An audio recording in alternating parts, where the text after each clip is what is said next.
জোড়া গলায় ক্যারিয়ারের 46তম শিরোপা জয় মেসির।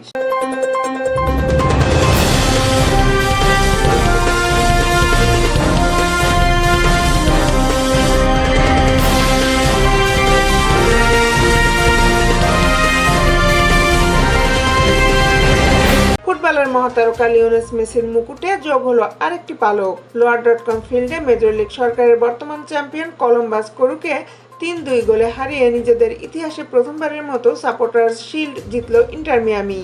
এটি মেসির ফুটবল ক্যারিয়ারের 46তম শিরোপা। মিয়ামির এই শিরোপা জয়ে বড় অবদান রেখেছে মেসি, করেছেন জোড়া গোল।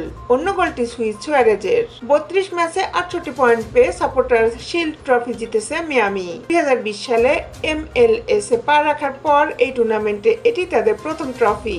5 গোলের রোমাঞ্চকর লড়াই 5 মিনিটের মধ্যে 2 গোল করেন মেসি, যার প্রথমটি এসেছে ম্যাচের 45 মিনিটে। জর্দি আলবার উঁচু করে বাড়ানো বল পেয়ে প্রতিপক্ষ 2 ডিফেন্ডারকে কাটিয়ে গোল করেন মেসি।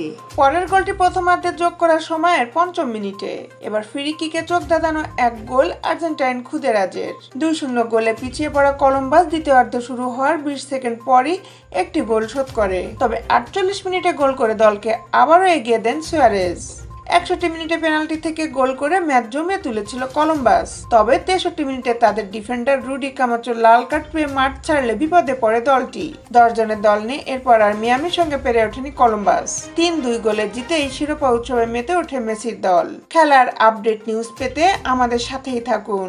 Justice TV, Dhaka.